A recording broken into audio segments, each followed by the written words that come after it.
Hello, welcome to another edition of Kyle's Daily Bad Words of Wisdom. Today I'd like to tell you a story. Okay, so February 28th, 1975, a subway crash in London kills 43 people.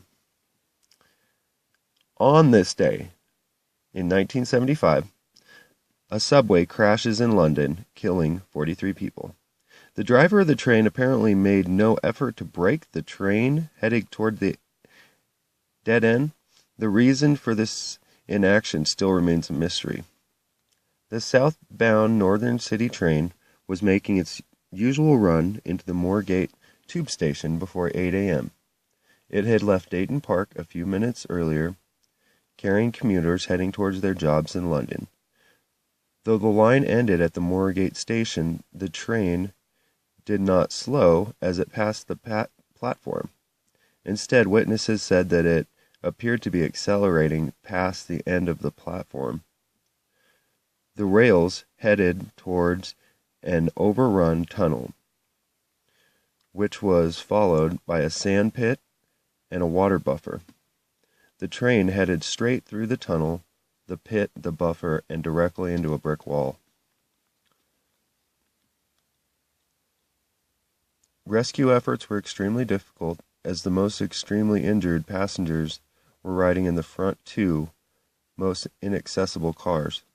It took 12 hours before the final survivors were freed, and nearly 5 days until authorities reached the front cab and the body of the driver, 46-year-old Les Newman. After investigating, found no indication of mechanical failure, they began to focus on the injuries on Newman.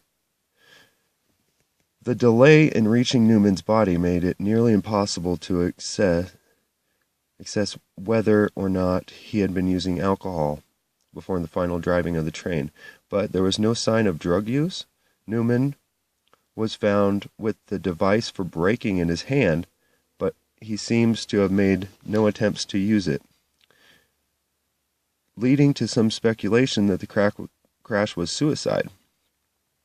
Investigators at the time did not find that theory compelling, in part because Newman had 300 pounds in his pocket at the time that he planned on buying a car for his daughter later that day. The speculation is that he was paralyzed by some sort of seizure, simply losing attention, wandering at the wrong moment. No definite conclusion could ever be reached. 30 years later, after the fact, however, a son of one of the victims made a documentary reviewing of the case for suicide. After the following disaster, the London Underground installed an automatic braking system at the end-of-line locations. Thanks, everybody. Have a good weekend. We'll hear from you tomorrow. Peace. Be sure to comment and like and share and retweet. Peace, yo.